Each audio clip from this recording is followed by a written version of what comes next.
আজকের সাম্প্রতিক বিষয়াবলী তারিখ 18 আগস্ট 2026। বাংলাদেশ বিষয়াবলী।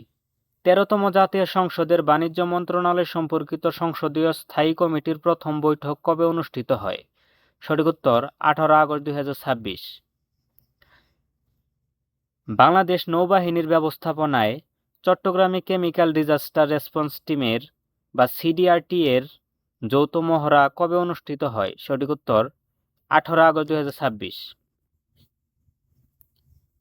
অর্থনৈতিক ও বাজেট ব্যবস্থাপনার গতি বাড়াতে বাংলাদেশ সরকার কোন অর্থবছর থেকে প্রচলিত অর্থবছর জুলাই থেকে জুন পরিবর্তন করে নতুন চক্র এপ্রিল থেকে মার্চ চালুর সিদ্ধান্ত নিয়েছে? সঠিক উত্তর 2028-29 অর্থবছর থেকে। সম্প্রতি কোন সংস্থার আভিযানিক সক্ষমতা বাতিল করে স্পেশাল রেসপন্স ব্যাটালিয়ন এসআরবি আইন 2026-এর খসড়া চূড়ান্ত অনুমোদন দিয়েছে সরকারের মন্ত্রিসভা? সঠিক উত্তর র্যাপিড অ্যাকশন ব্যাটালিয়ন বা র্যাব। 18 আগস্ট 2026 তারিখে সমাপ্ত হওয়া জাতীয় মৎস্য পক্ষ 2026-এর সমাপনী অনুষ্ঠানে মৎস্য ও প্রাণী সম্পদ মন্ত্রণালয় দেশের কোন অঞ্চলকে স্বাদুপানির মাছ উৎপাদনের মূল কেন্দ্র হিসেবে ঘোষণা করেছে? সঠিক উত্তর হল হাওর অঞ্চলকে। আন্তর্জাতিক বিষয়াবলী।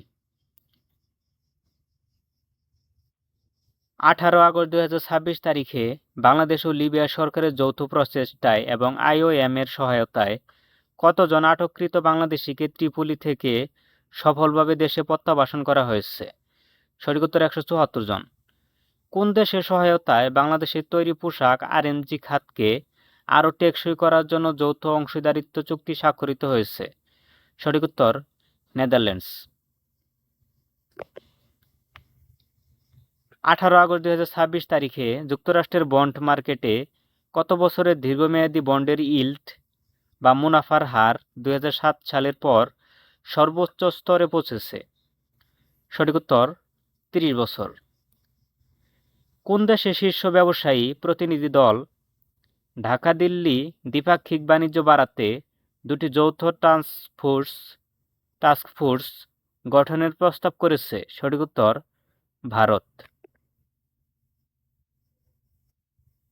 সর্বশেষ প্রশ্ন।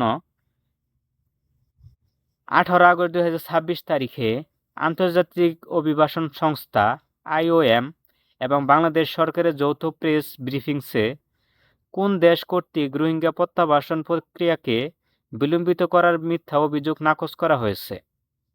সঠিক উত্তর মিয়ানমার।